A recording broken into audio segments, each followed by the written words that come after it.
God. All right, go ahead with verse 1. All right, this is Luke 22, verse 1. Now, the feast of unleavened bread drew nigh, which is called the Passover. And 2, and the chief priests and scribes sought how they might kill him, for they feared the people. All right, so verse 1 states about the feast, the Passover. And one thing I want to bring out about this Passover, we know basically the Passover is a feast that commemorates the deliverance out of Egypt. The blood being over the post, the Most High killing the firstborn of Egypt. So we're pretty familiar with that. So here's something that I may know, you thought about, or may not thought about. This is the last Passover that is known to the old way, because of this Passover was in the start of a new. And so I don't know if you ever thought about it. It was actually me and Sister Lily was talking about that, and that is it's the new way. It's a new way of recognizing the Passover. And in the midst of this, is this the scribes and Pharisees, they're thinking one way of Passover, and again, the Messiah and those who followed him was thinking a different way, which is what's the new way. So I want to make sure, I want to bring that out. Also, during this time, the chief priests and the scribes were thinking to kill the Messiah. And again, they didn't even know what they were actually being a part of, and what was about to come. With their understanding, with their knowledge, they should have known. But again, the adversary was in the midst and had a strong delusion on them that they didn't even recognize what they was actually doing. So we'll go with verse 3, or you got anything you want to add to that? Well, yeah, this is essentially the last Passover that they were commemorating the feast of the Old Testament. Now there is an exchange that's about to happen. You know, I know that everyone probably on this call has seen the portraits of the Last Supper. And a lot of people see this and they don't really realize sometimes what they're actually looking at. Like, this is the last supper, the last Passover that will happen in the old way, because a new testament or a new covenant, a new contract was about to be delivered. So this was a very, very important piece of our Bible about what's going to happen right now. There's an exchange. There's something happening here. So this is the last time that Israel as a whole was going to have a Passover like before. Something new happens here. So, and in the chief priests, yeah, they were, seeking to kill him, not knowing that they were actually going to be sacrificing the Lamb of God, the real, true, living Passover. So that's very important to know and understand right here. So verse 3, then entered Satan into Judas, surnamed Iscariot, being of the number of the 12. And he went his way and communed with the chief priests and the captains, how he might betray him unto them. All right, so here we got Judas, Iscariot, surname Iscariot. That was actually a name given to him, and that name is the definition of that name. The apostle who betrayed Jesus is. Well, basically, that's what it is. Traitor. Yeah, that's the name of it. Iscariot essentially means a traitor of his friends.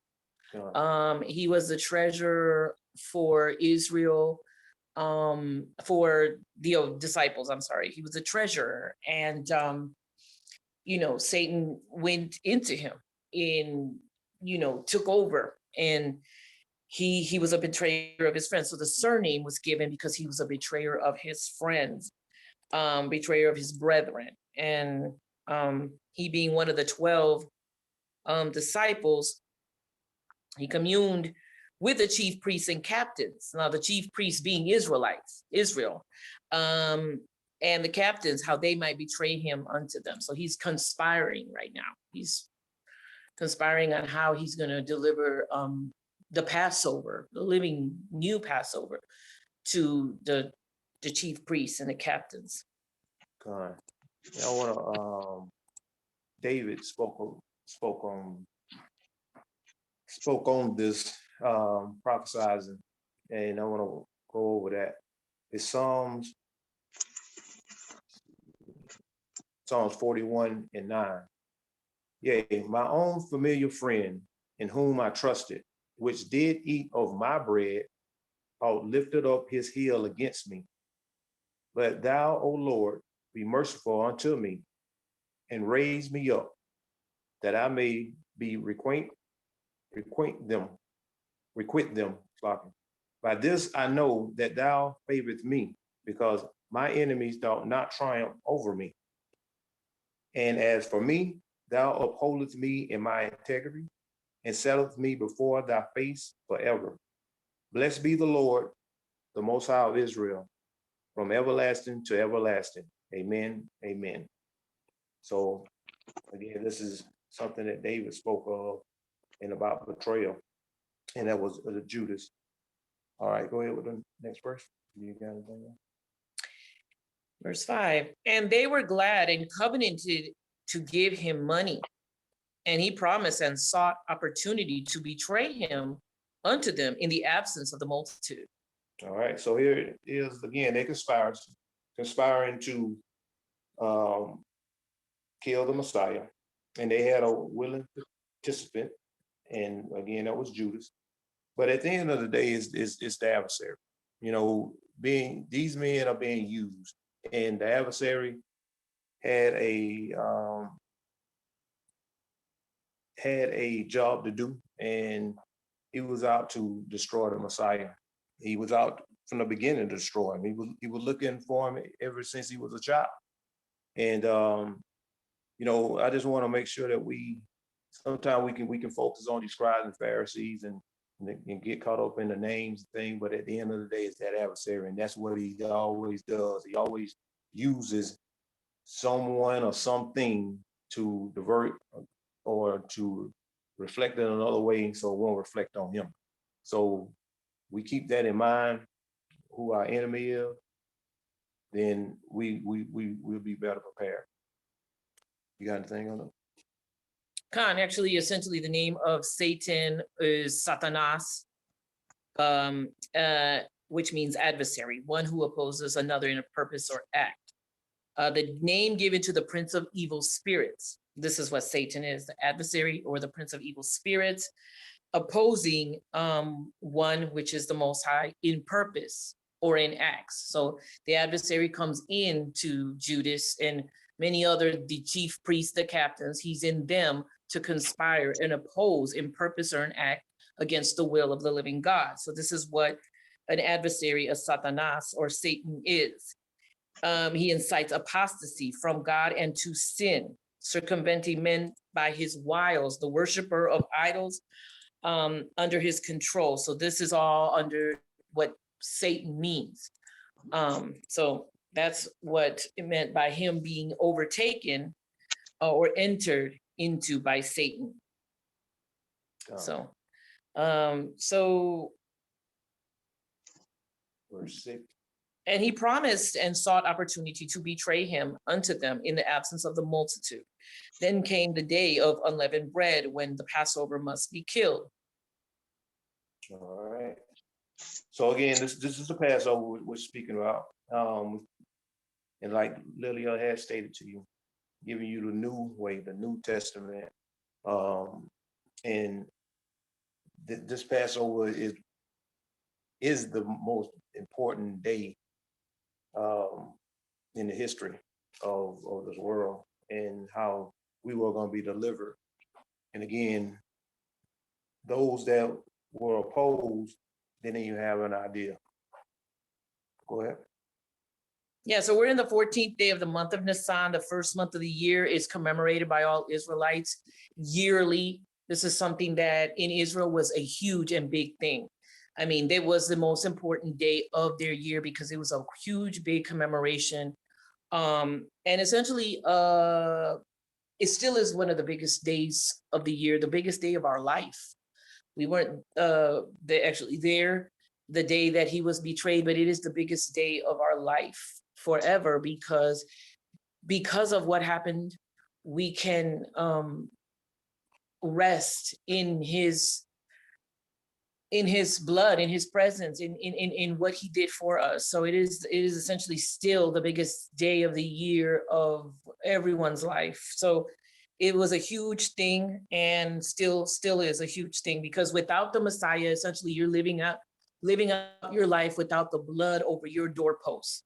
And when we speak about doorposts, back then a tabernacle, a temple, or whatever was a house, a place of worship, but now you are the place of worship. So the doorposts are essentially you, your soul, blood spilled over your soul, your spirit, so that when the angel of death comes to take, he passes you because you are redeemed and covered by the blood of that lamb. So it is still the greatest day of life.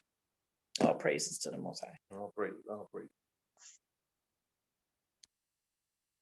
So where we were, Verse 8. and he sent Peter and John, saying, "Go and prepare us the Passover, that we may eat." And they said unto him, Where wilt thou that we prepare? And he said unto them, Behold, when ye are entered into the city, there shall a man meet you, bearing a pitcher of water. Follow him into the house where he entereth in. And ye shall say unto the good man of the house, The master saith unto thee, Where is that guest chamber, where I shall eat the Passover with my disciples? And he shall show you a large upper room furnished. There make ready. So basically the Messiah is speaking to them and telling them, okay, we got to prepare the Passover. The Messiah is also preparing for this big event, being the last time men will the Last Supper is about to get prepared. He's instructing them, okay, where are we going to do this? The disciples are asking, and he instructed them, okay, go here, ask this man that we may use his upper room so we can prepare this Passover. Let's get it ready. So this is what's going on. Also, in this preparation day is basically what is the preparing is all about preparation day. That's our custom. We prepare always before the Sabbath, get everything in order, get everything ready. So when we go into the feast, everything is smooth. So it's always been that way in Israel, and still to this day, our brothers and sisters are doing this same ritual in a good way, in a good sense of that name or that word. All right. So they're definitely preparing the Passover. Verse 13, and they went and found, and as he said unto them, and they made ready the Passover. And when the hour was come, he sat down, and the 12 apostles with him. And he said unto them, With desire, I have desired to eat this Passover with you before I suffer. For I say unto you, I will not anymore eat thereof until it be fulfilled in the kingdom of the Most High. All right. So now they're sitting down and they're about to break bread and sit down and eat the Passover meal. And he's prophesying about what's about to happen. This last time, he's telling them, it was his desire to eat with his disciples, the Last Supper. And before he's telling them, before I suffer. So prophesying what is about to happen. For he says unto them, he will not eat any more thereof until it be fulfilled in the kingdom. So this must be fulfilled in the kingdom.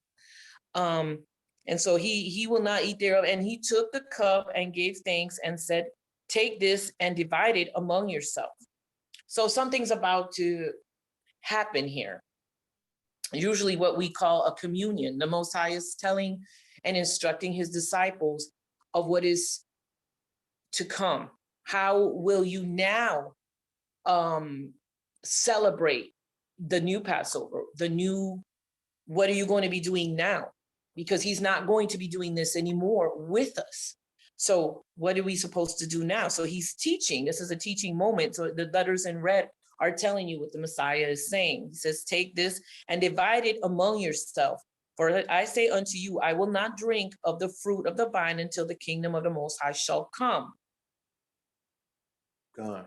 And one of the things that once you gave up your sheep to the priest or whatever, or your lamb, you will partake in the feast itself. So this is again the communion part of it, letting you know, okay, well, here I am the lamb, take, eat, also drink. And so that's also a parallel to the real Passover versus the Passover of old. Go ahead. Exactly. There was a lot of things that had to happen to make a successful Passover happen.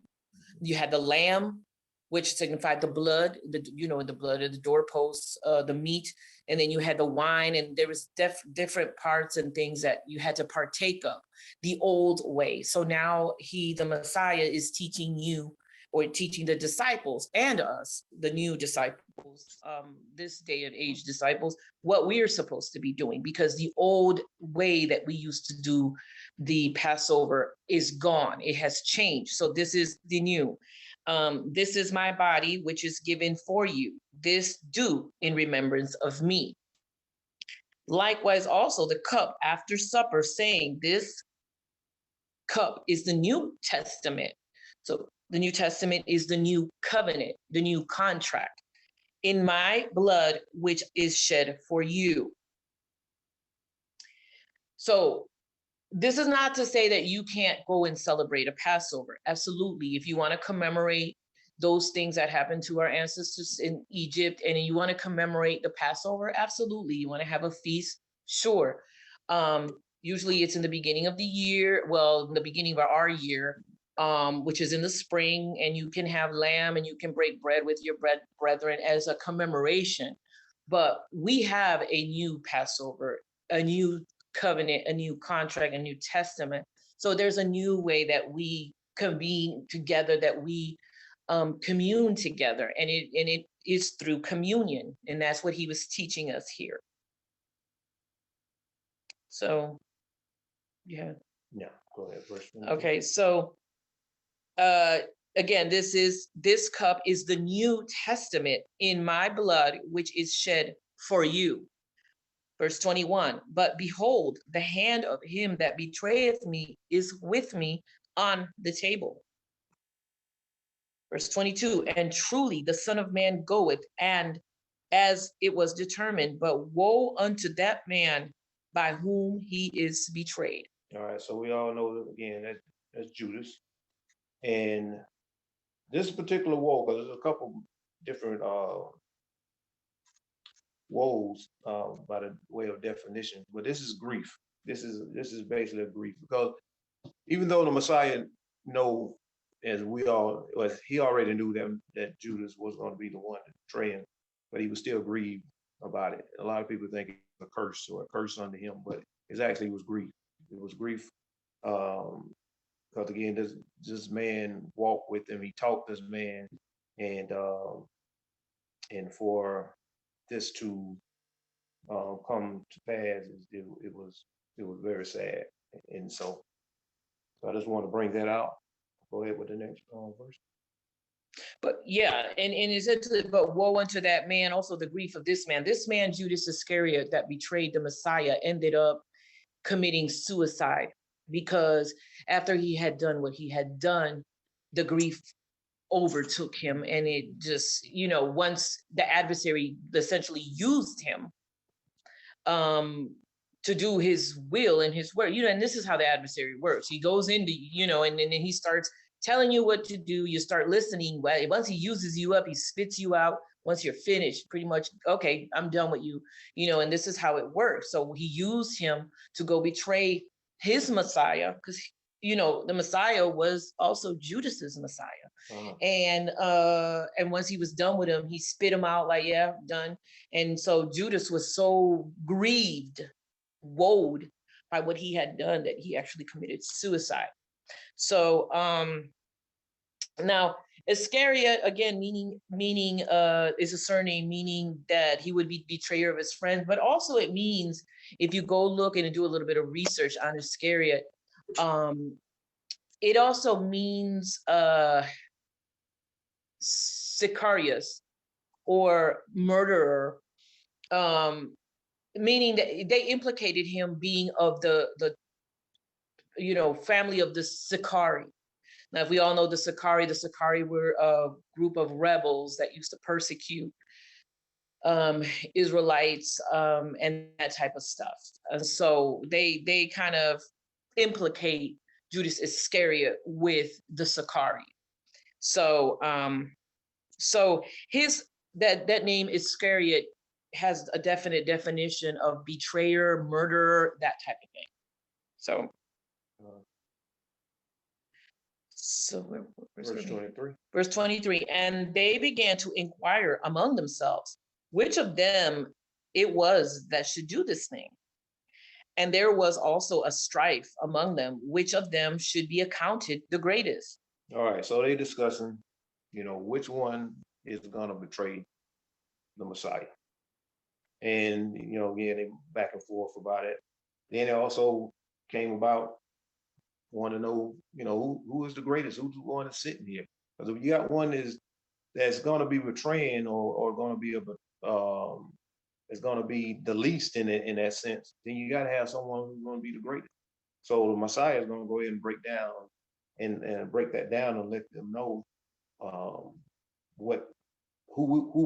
will be the greatest. Go ahead, next verse. Verse 25, and he said unto them, the kings of the Gentiles exercise lordship over them, and they that exercise authority upon them are called benefactors. But ye shall not be so. But he that is greatest among you, let him be as the younger, and he that is chief as he that doth serve. So, and it's amazing that our master, our brother, our Messiah, our Passover is the one that's saying this, because essentially he, being the chief among all of us, is the one that served the most, giving up his life, giving up his own blood, his own flesh, his own desires, will, everything to serve us. He washed feet. He, was out there serving his people. So he's telling you, do as I do, essentially. He's telling you, serve.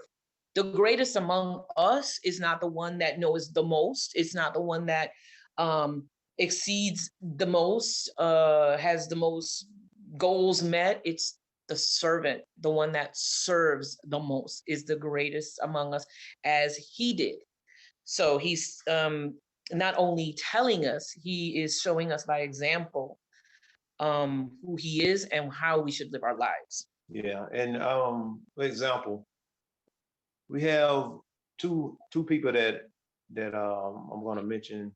Everyone knows worldwide. You got the Pope and you got the Queen. So when have you ever seen on a newscast where the Queen is actually open the door for someone, or she's doing something that she's humbling herself, being a servant, or even for the Catholic priest, whatever Pope that may be.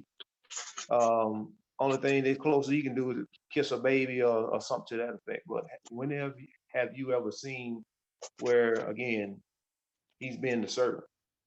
And that's the thing. We don't see that. And so that's why we must be in the mindset of the Messiah, being the servant. If you find yourself being served to more than being a servant, then we need to go ahead and hit that reset. So I just want to bring that out as well. So go ahead with the next verse. Verse 27, for whether is greater, he that sitteth at meat or he that serveth? Is not he that sitteth at meat, but I am among you as he that serveth. So the Messiah here is making an analogy, asking you, okay, who is greater here?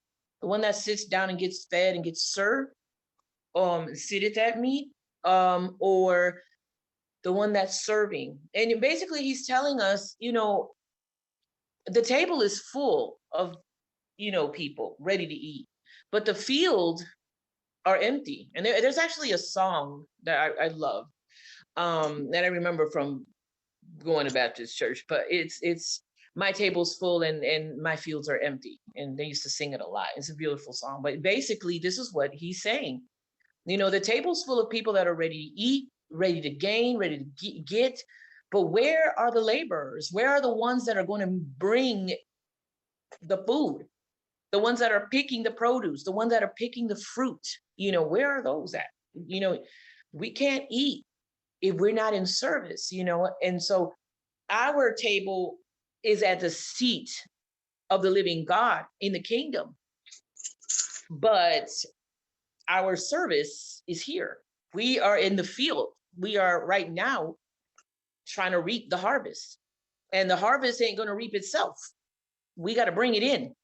And this is why the Messiah talks so much about nature and produce and figs and olives. And there's always a harvest that he's trying to get people to understand. We reap what we sow. Mm-hmm. And in the bigger picture, reaping, we are in the field. Let's bring in the harvest so that we can sow a great reaping when we come and stand in front of the Most High in judgment. And in his mercy, he may see what we have done in his service. Just like he served, he's giving the greatest example of service. We are to serve. That is what we are supposed to do. We're not supposed to be sitting in feast days where, and I know that, we all went to these feasts, and we sat down and we ate these grandiose feasts, Couldn't we have taken the time, the money, and the energy of those feasts and turned it over to going in the streets of Atlanta and feeding the poor and the hungry? Couldn't we have done some of that work? We had 3 days, sometimes 4, at a feast.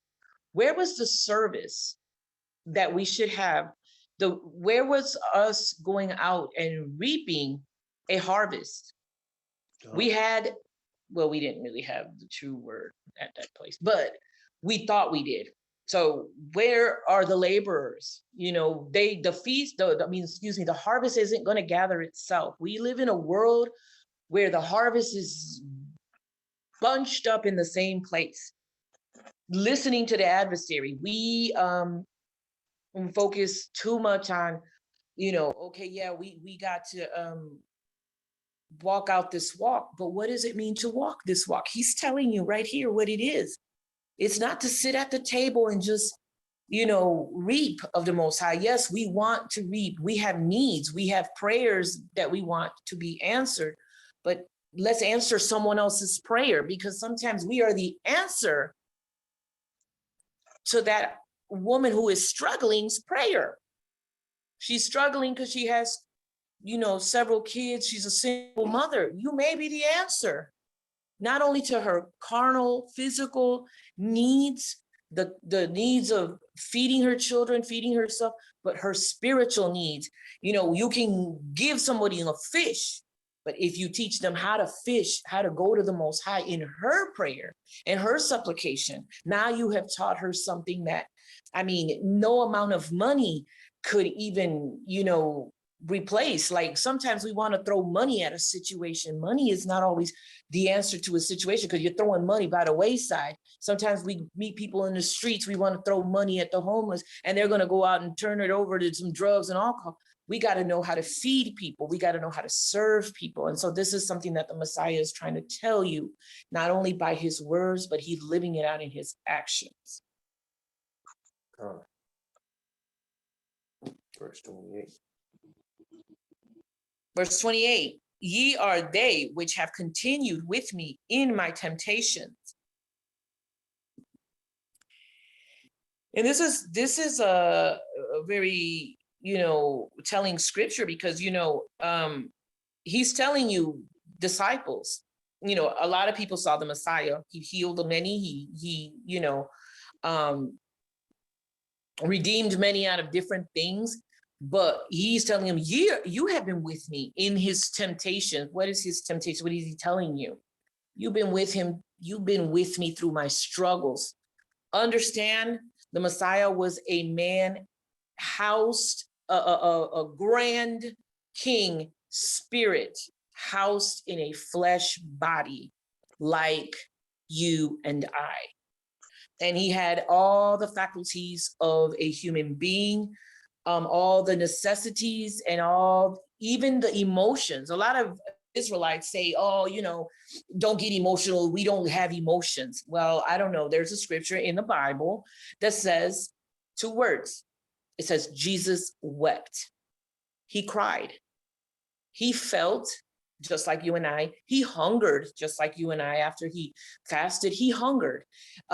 He's even going to be betrayed. And it's even something that is, you will see in the scriptures soon enough, that it was difficult. This is not anything that it was, okay, let me just jump on this cross and let's be a sacrifice. Let's do this. No, this is a flesh man housed in the same body like you and I. So this is his telling, you have been with me through my temptations. Him also being tempted by Satan several times. But Satan offered him the whole world even. And he said, get thee behind me, Satan. So this is a man that has been tempted. He's been through the struggle. And this is what he's telling the disciples. You have been with me through my struggles. Verse 29, and I appoint unto you a kingdom as my Father hath appointed unto me. So he's turning over a appointment to them, a job. He's giving them an order. I'm appointing you the same thing that was given unto me. What is that?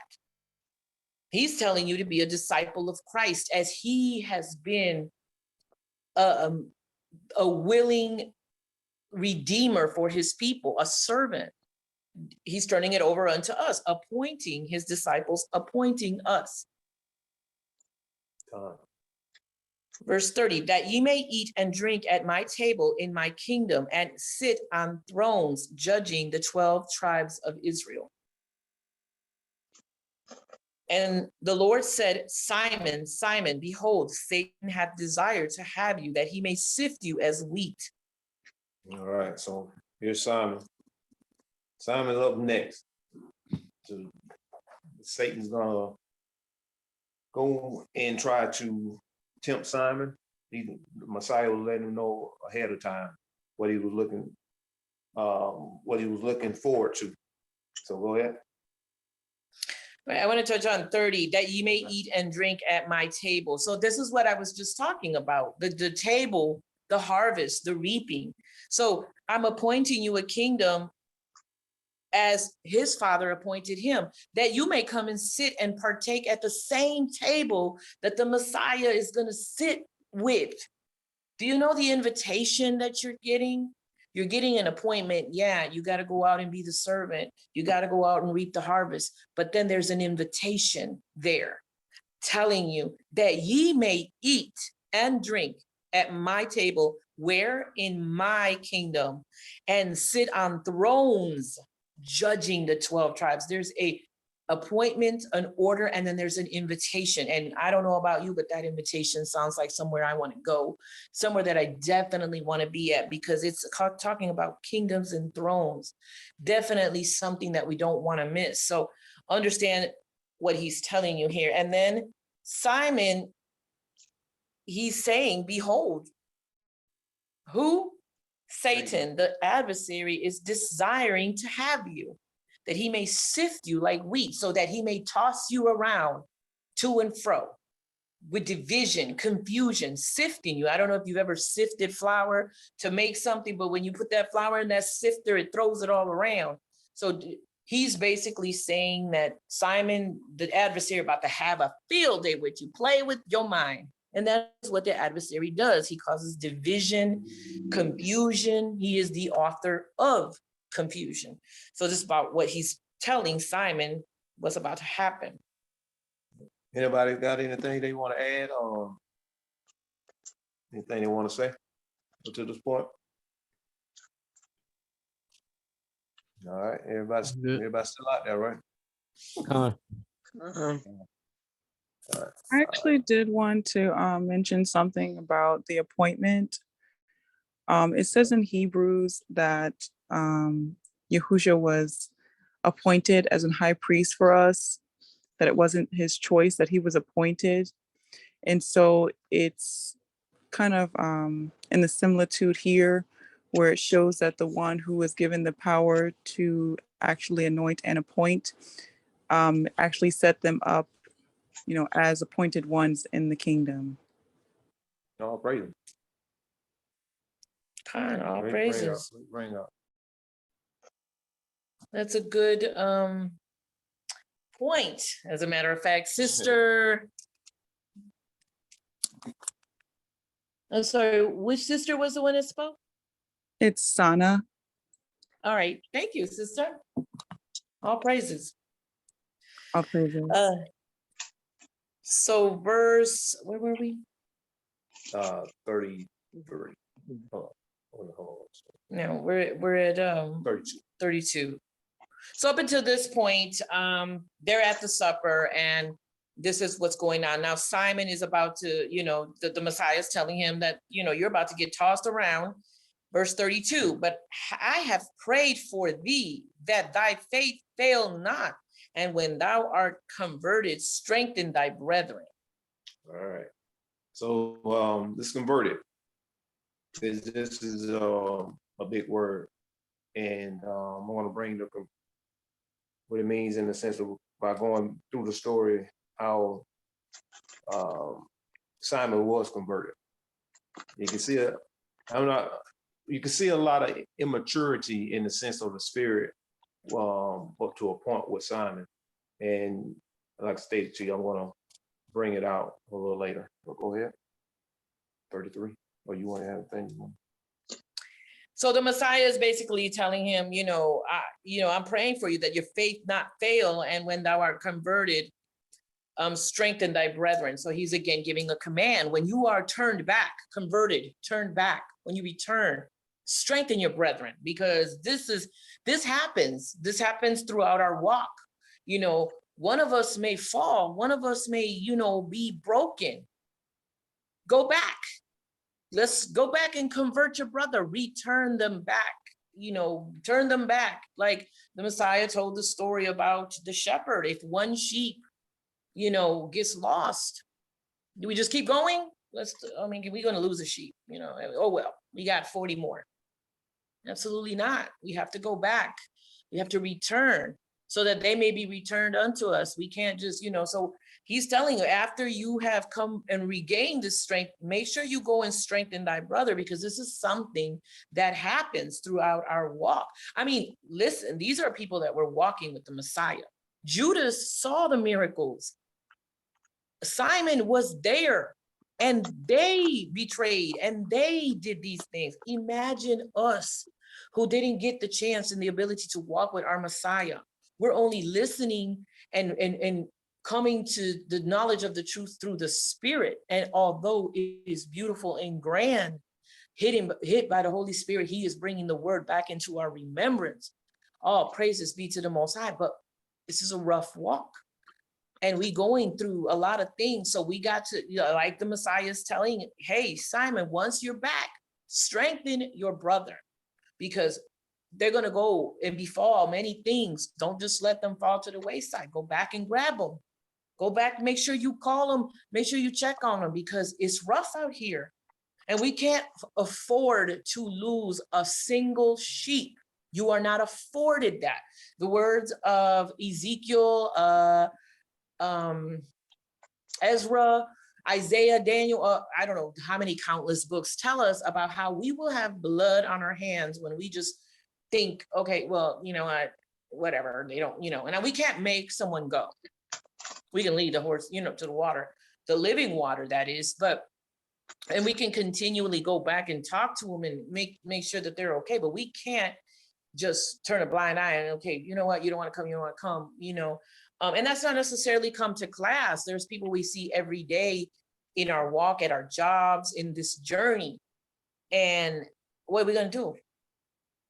Hey, you're on your own? No. What does it mean to be a servant of Christ, to be a disciple of Christ, to teach and preach the gospel, the new and living way? So this is what we're ordered, to strengthen each other, to keep each other holding ourselves accountable, and to go out and preach this gospel. So with that said, we were in verse 33.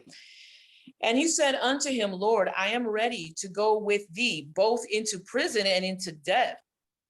And he said, I tell thee, Peter, the cock shall not crow this day before that thou shalt thrice deny that thou knowest me. And he said unto them, when I sent you without purse and scrip and shoes, lack ye anything? And they said, nothing. Then said he unto them, but now he that hath a purse, let him take it, and likewise his scrip, and he that hath no sword, let him sell his garment and buy one. All right. So during the time that they were walking with the Messiah, like he asked them, did you need anything? And they said nothing, due to the fact that they were walking with the bridegroom. And so they didn't want for nothing, because he took care of them. He told them, again, go out, don't take anything. Like the Messiah said, he didn't even have a place to lay his head, but he had the faith. He already knew that his Father would take care of him. And so that's what he was building the disciples' character in that way, to let them know, hey, I'm going to take care of you. Now, I'm not going to be with you here in the future. Now you may want to take some of these things until, because this is a process. At the end of the day, it's still a process. And we can definitely tell by how Peter, his walk. And so that's when they had to kind of go back and go get the script, go get those things that they actually needed, because again, they're walking not necessarily alone, but they won't be walking with the Messiah to guide them in ways of when to use the sword, or when to use the script, or those type of things. That you have that just in case. But when they with the Messiah, they didn't need it at all, because they all in all.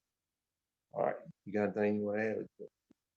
Yeah, and he's also telling us short prophecy. Short meaning is a short time before this will happen. It's going to happen very soon. He's telling him this. I tell thee, Peter, that the cock shall not crow this day before that thou shalt thrice deny me.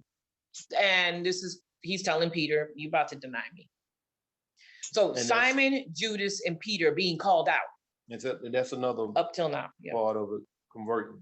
He's still he's not fully Peter the Rock, and that's basically what I was saying in that sense. So we're going to continue on, and that cock is gonna crow 3 times, and again he's still going through the process itself. He's still learning. He's and like I say, that's the reason why I brought out that converted part. But go ahead. No, and he's going to deny him 3 times before the cock crows. But he's calling out these 3, Judas, Simon, and Peter, and basically this knowing all. I mean, this is the only human being that wasn't human, but that was in the flesh, so to speak, that could see the spirit, because the adversary can't even see your spirit. He can get into it, but he can't know your thoughts. He can't know your thoughts, but the Messiah will know your thoughts. He will know your future. The adversary will come to try to change your future, and make you do things in the future. But the Messiah knew it already. Like, okay, you're about to deny me. You're about to lose strength, and you're about to betray me. He's telling these disciples, this is what's going on. These are my disciples. One's denying me, one's betraying me, and one is going to fall, in some heavy stuff, and he's going to pray for him. So he's basically calling out, and this is the disciples. So understand, if this is the disciples, how hard it is for us living this walk. Now we're in 2022. Look at what we're being bombarded with. We're not even walking with the Messiah. I mean, not in the physical walking with the Messiah. We haven't seen the miracles and stuff. It's hard to, to walk this walk. Anyone that says that they're walking this walk and it's an easy walk, I don't know. I'm gonna question it, because this is not an easy walk. It is a hard walk. And so this is what the Messiah is telling us, and he's telling these things to us for a particular reason. So we're going to get it. We're going to see these reasons. Verse 36. Then he said unto them, but now he that hath the perverters, for I say unto you that this that is written must yet be accomplished in me. And he was reckoned among the transgressors, for the things concerning me have an end. So he's again prophesying. These things got to be accomplished. These things, concerning him, is this about to pass. It's all prophetic, like short prophecy, means short in time. This is about to happen like soon, like almost like right now to them.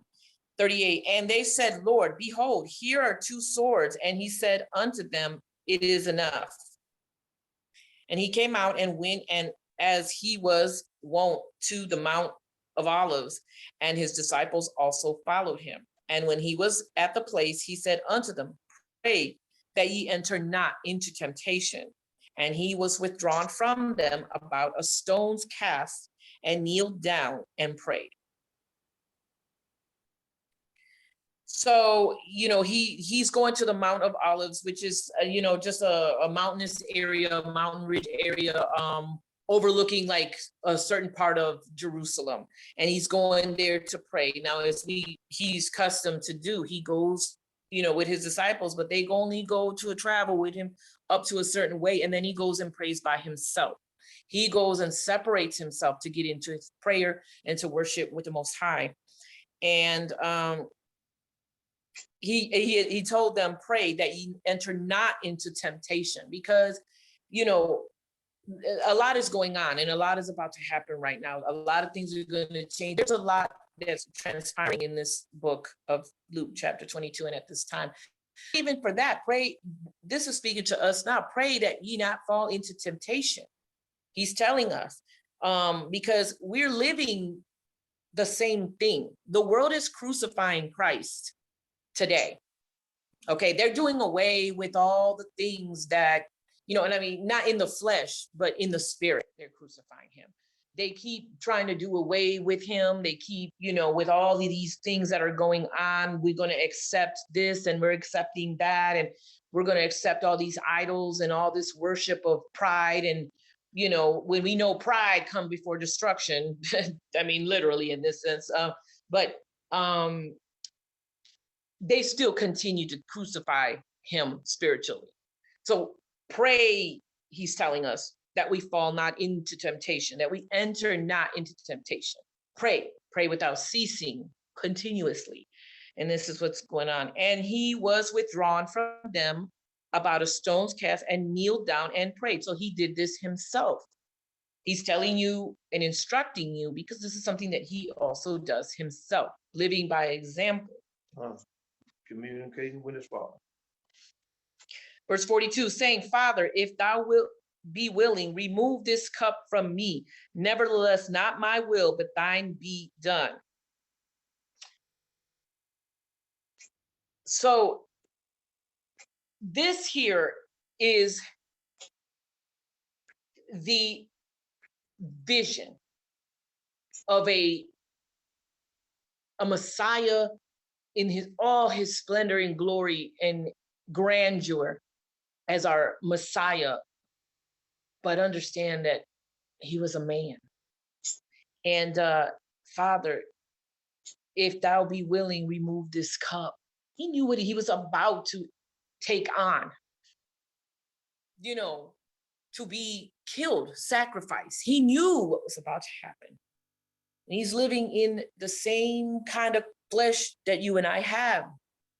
But what does he say? But nevertheless, not my will. So he gave up his right, his will, his way, and said, thy will be done. Just like what we should be doing. Because in many ways, we go through things, not things like that, but we go through things, and yet, you know, it's a struggle for us.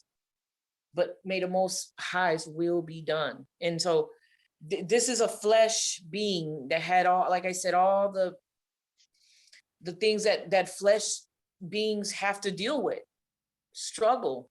And he's asking, Father, you know, this is rough. You got to understand vision, make a vision in your mind of what's going on. Because when I read this, I envision our Messiah as a man, you know, I mean, he is the law made flesh. Okay.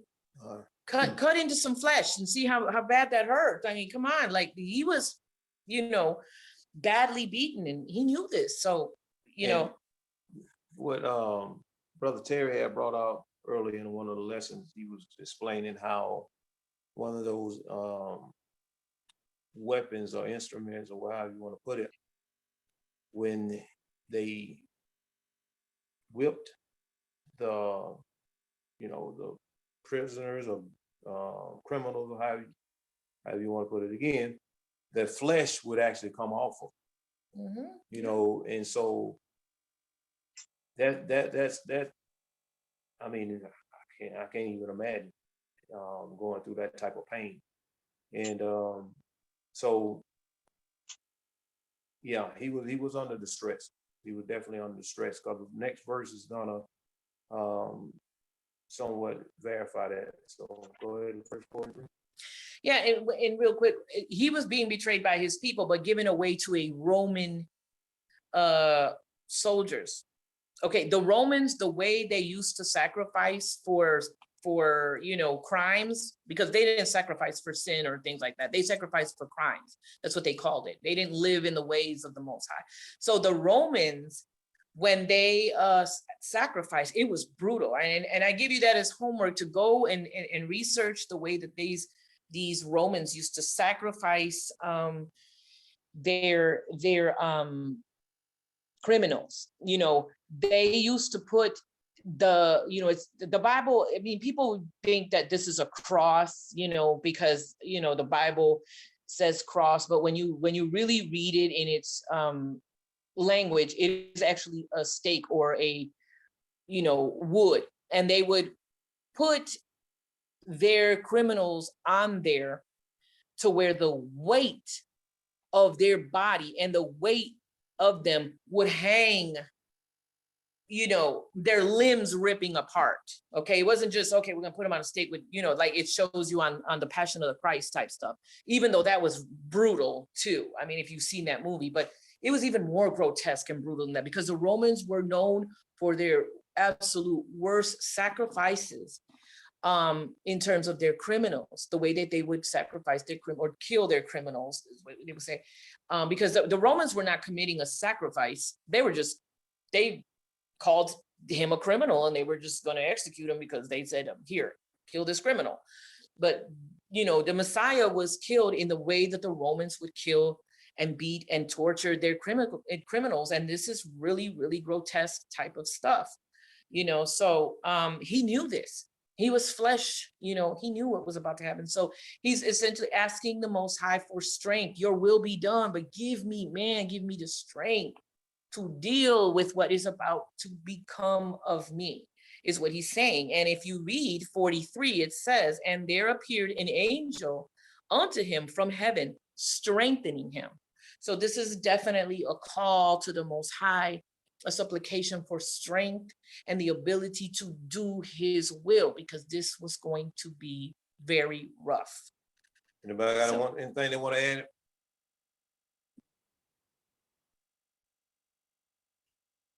Shalom, shalom. Go ahead. Just want to go back and touch on verse 31 through 34 when Yahushua is speaking to Simon. So first thing, Simon and Peter are the same individuals. It's interesting that he calls him Simon and then he calls him Peter, but nonetheless, he's warning him, as you brought up, about the temptation of Satan. And then if you jump down to 33, it explains why Hamashiach said to him what he said in 34. Because in 33, Simon Peter says, Adonai, I am ready to go with thee both into prison and to death.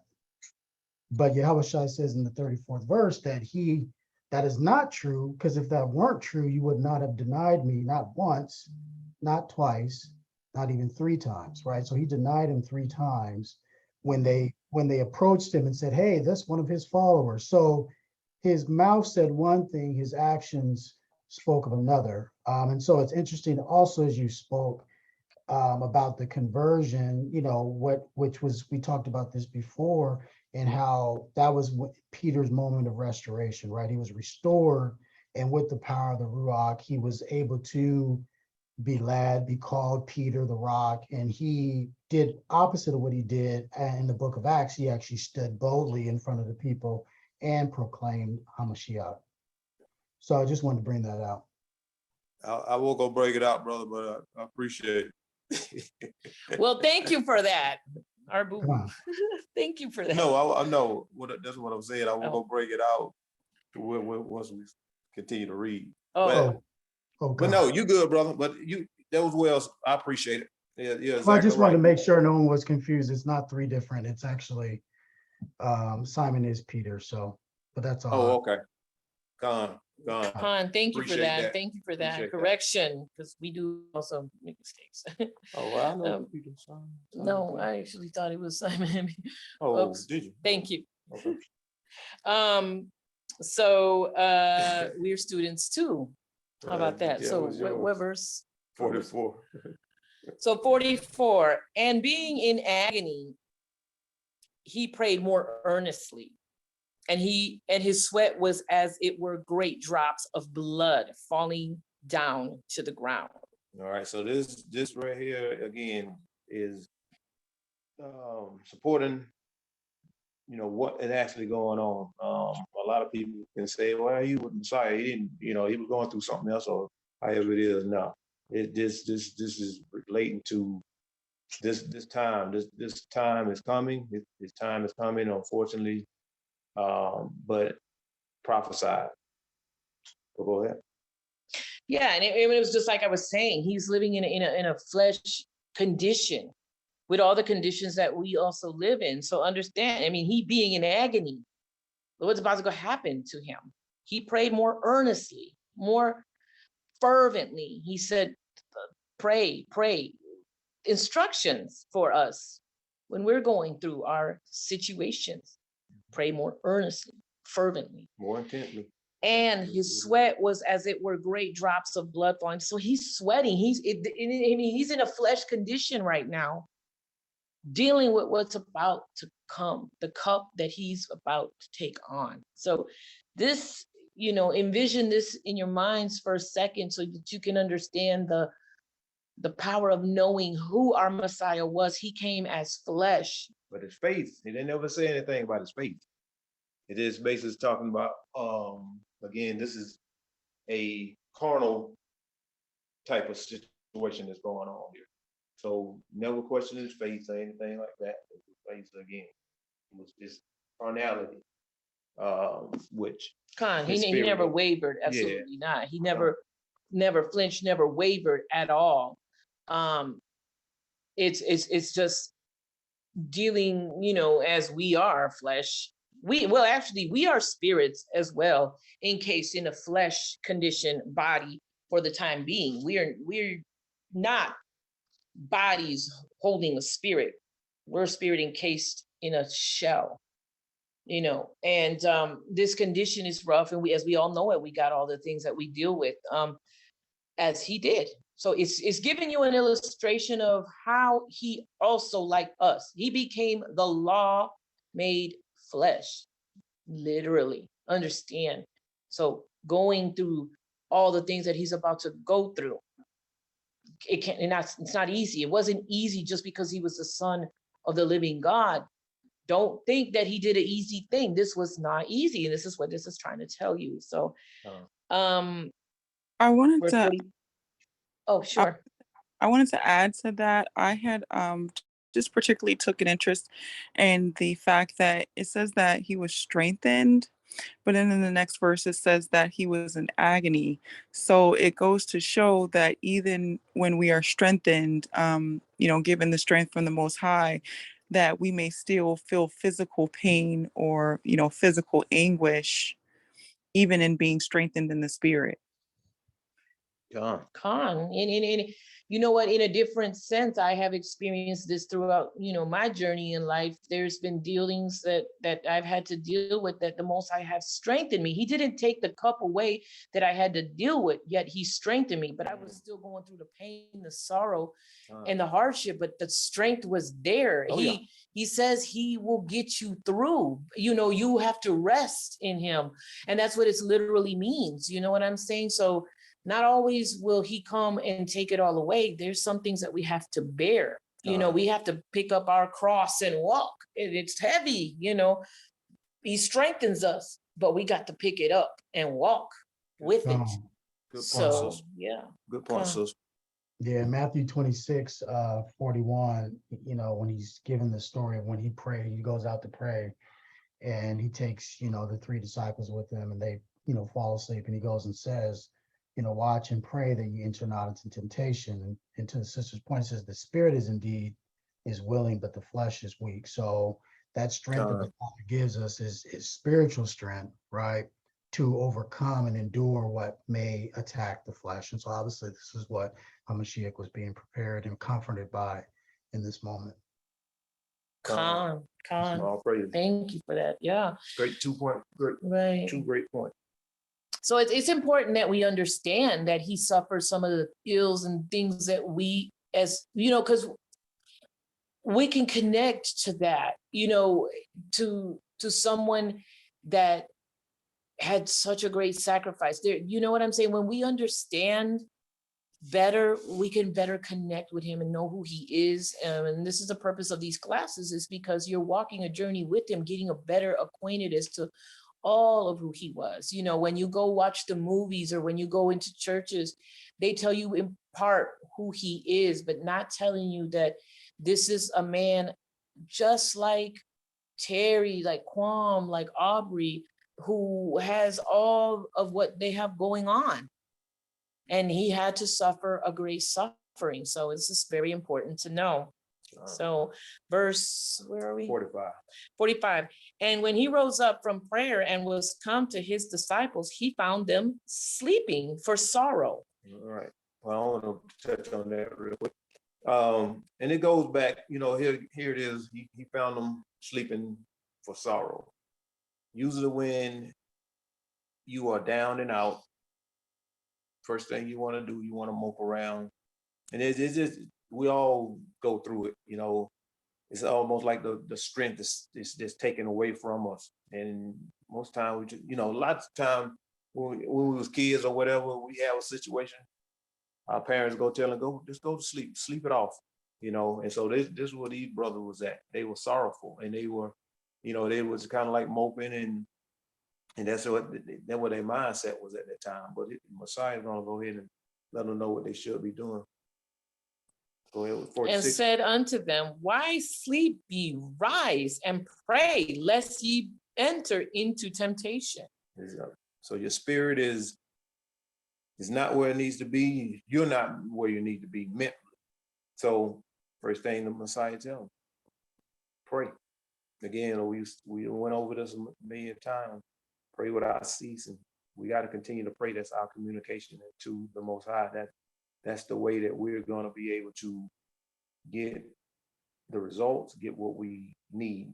And a prime example, again, going back to Brother Terry, that testimony he gave on Tuesday is is perfect. And so I'm like I said, that right there is I can't even really, like I said, put it into words.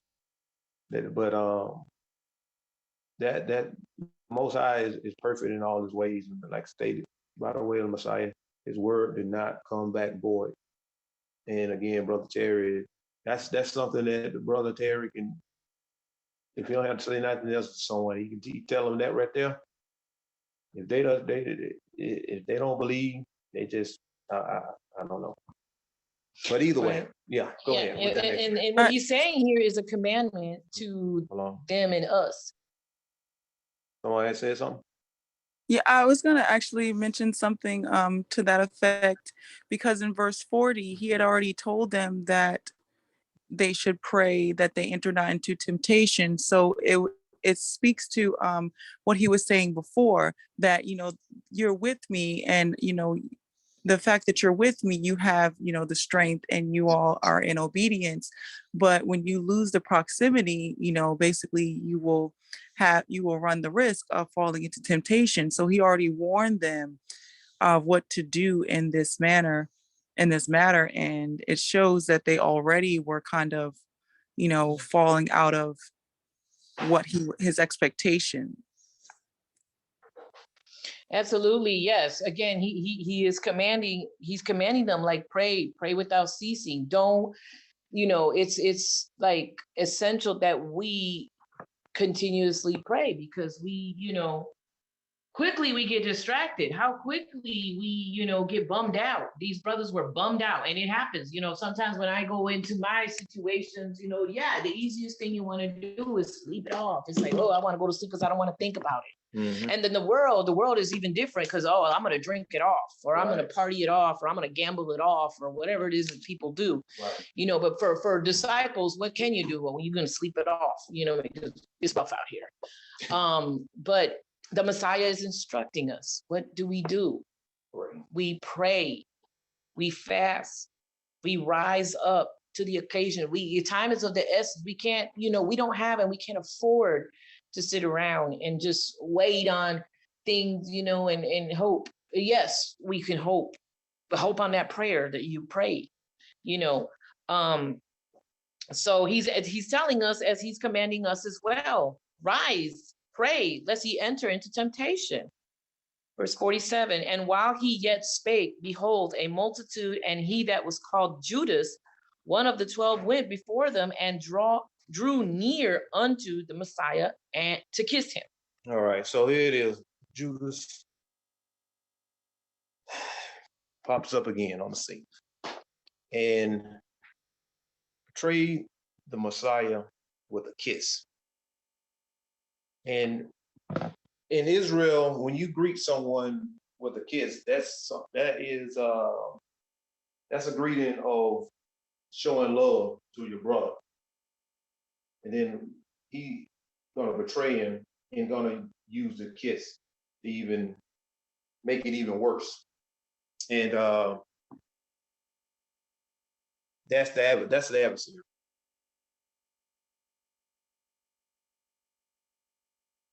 Put emphasis on this. I'm really gonna humiliate the both of you in a sense. And so exactly that's betrayal to the utmost. The way that Judas approached the Messiah. But I just want to bring that up. Yeah. Gone, yeah, and this betrayal with a kiss was actually to mark, the time as well. Like, okay, when I kiss him, type of deal, or you'll grab him, or betrayed him with a kiss. But Yahushua said unto him, because he knew what was going on, betrayest me thou, son of man, with the kiss, Judas? Asking him. He knew he was going to betray him. Right. So he's asking him, Judas, betrayest thou, son of man, with a kiss? Yeah. Verse 49, when they which were about him saw what would follow, they said unto him, Lord, shall we smite with the sword? And one of them smote the servant of the high priest and cut off his right ear. And Yahushua answered and said, suffer ye thus far. And he touched his ear and healed him. All right, so that's Simon. That's Peter that actually cut the ear off of one of the chief priests officer. And there go again with that conversion I was basically stating to you. You know, once you become converted, once you get that power, you don't have to go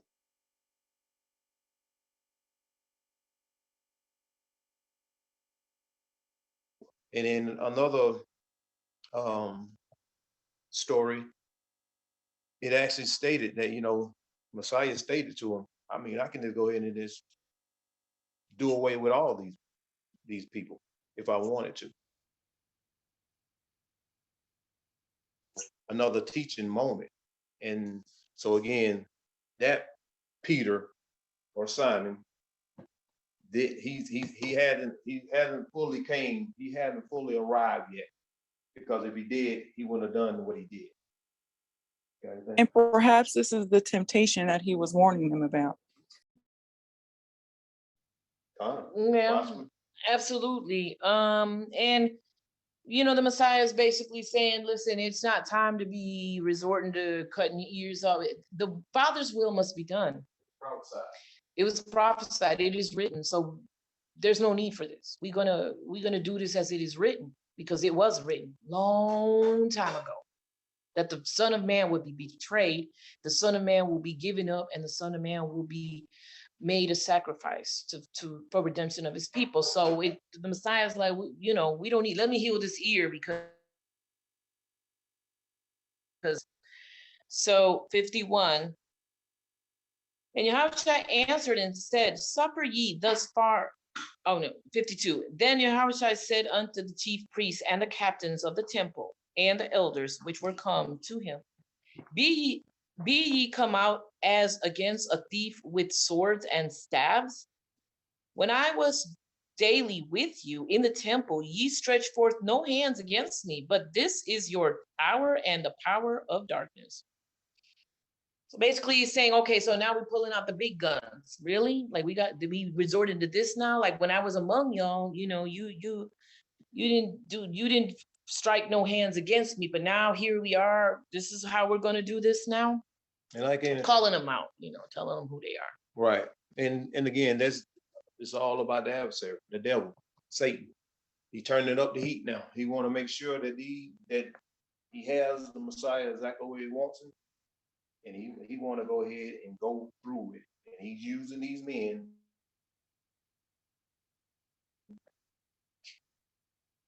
I mean, yeah, the adversary is definitely useful at creating chaos, temptation, confusion. But one thing the adversary didn't want, and we know this from the first book of Genesis, he didn't want the Messiah to get on that stake and complete the sacrifice.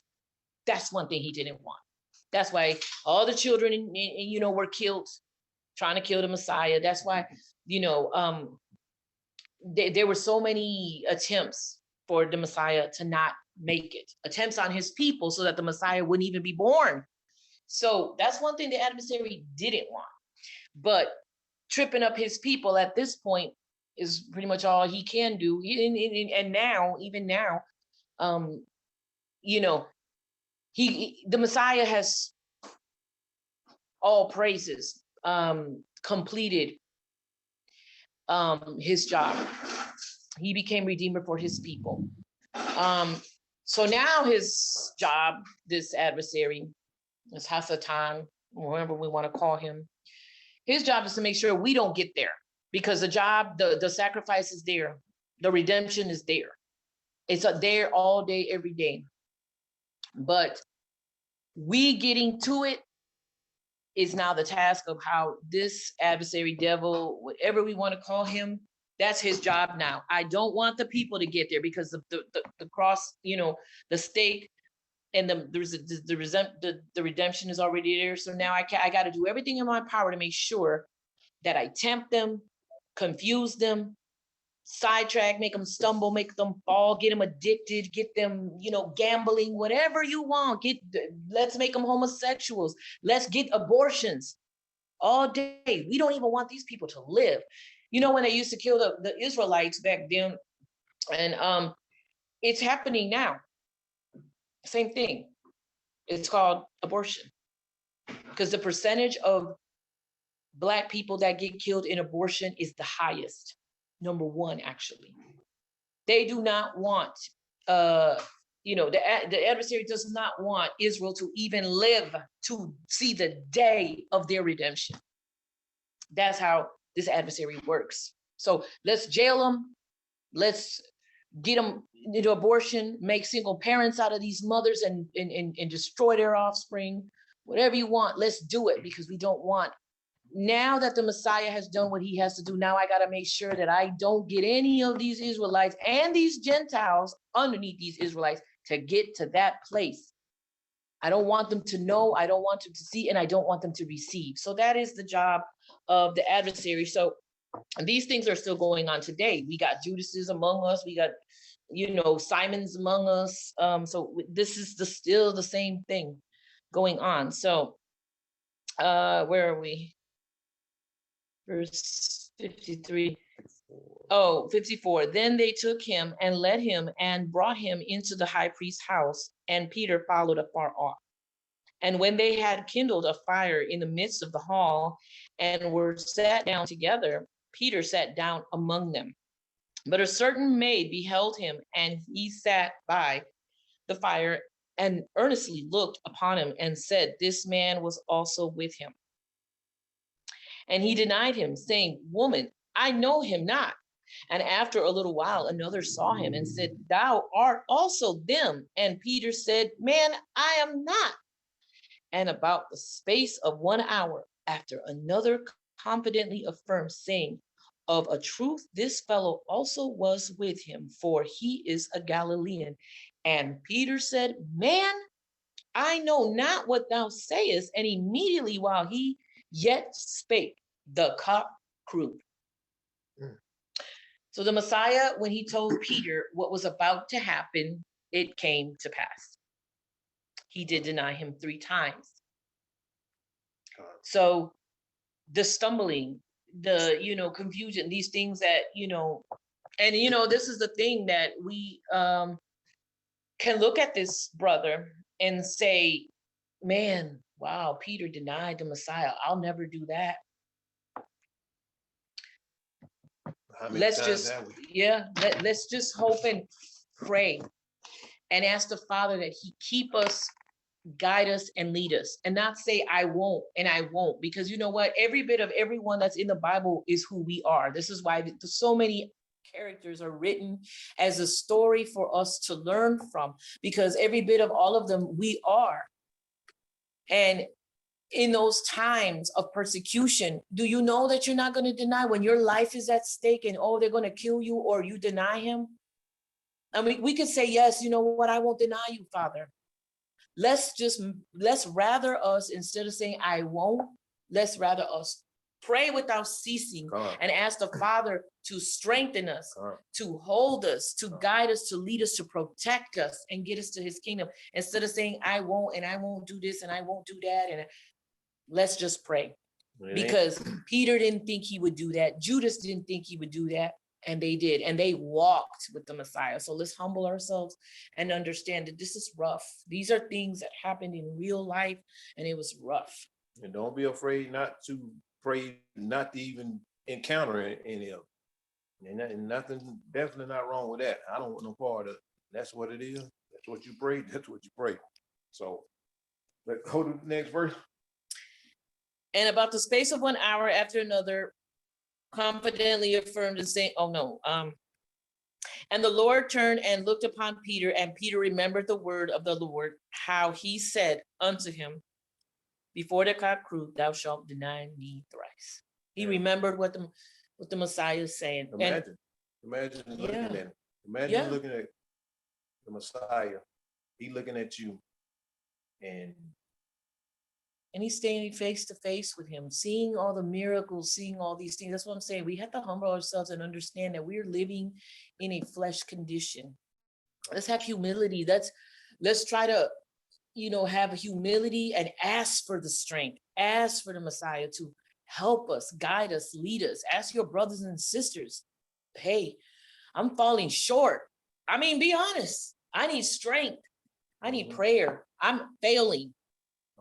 I'm not understanding. I'm not learning correct. I'm not, whatever it is that you're going through, talk about it. Confess your sins. That's what the word tells us. Confess your sins among your brethren so that you may be receiving help instead of you just keeping quiet and dealing with it. And, it's rather that you humble yourself and receive strength from the Most High than you say, I won't, and I this and I that. Let's not anything.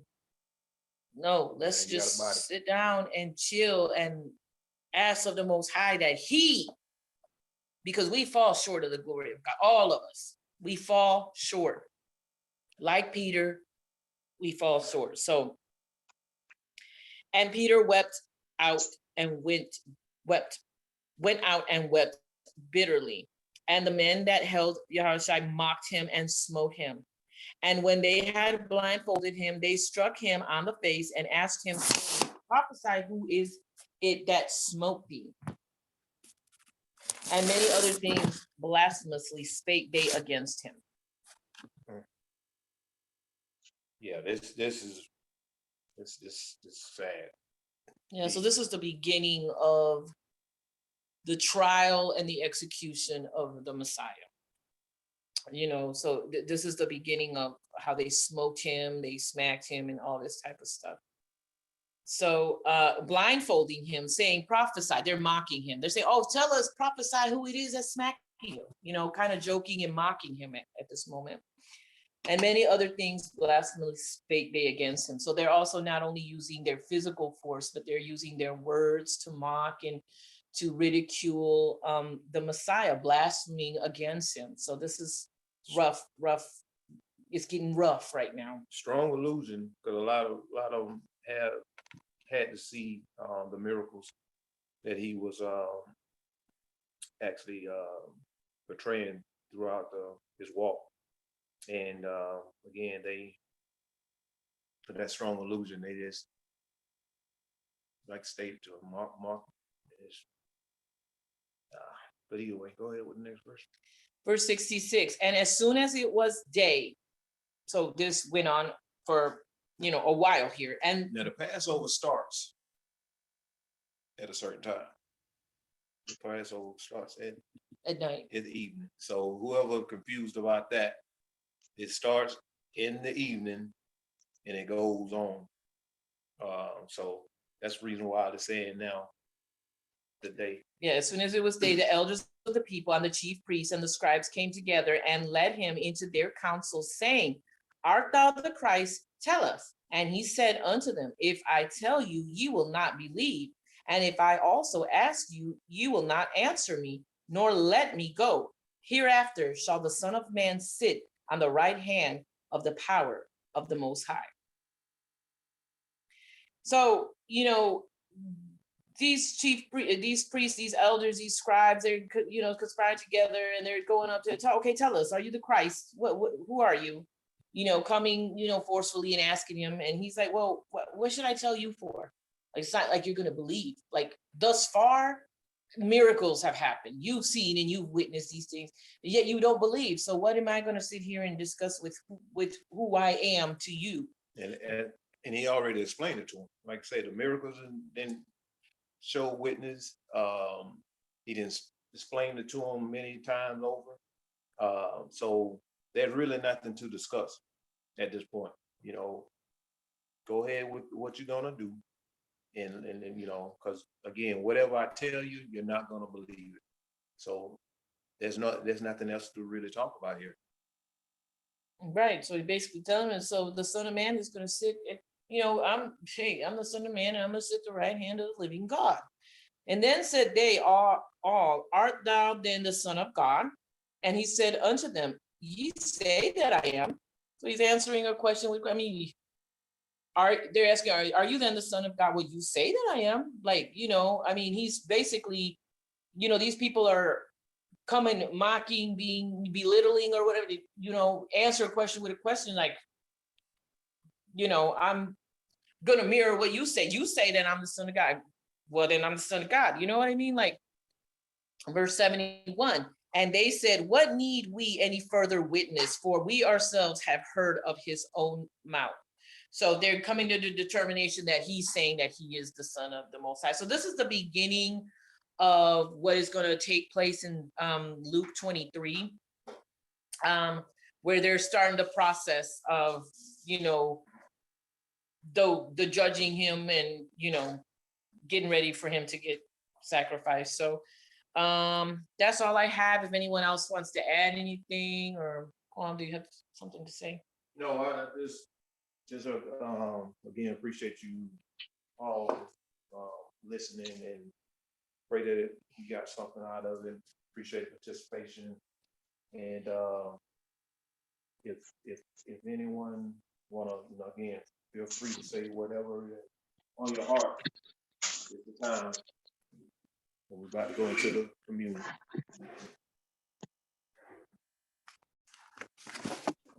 Brother Aubrey, I know you got something. Thank you all. You're welcome. No, sir, nothing for me. Anyone else? Questions, comments? I'm sorry, I didn't hear you, brother. Oh, I said I had nothing from my end. I was just asking if there were anything else to add before we stop the recording. Okay. All right. Think we good to go then.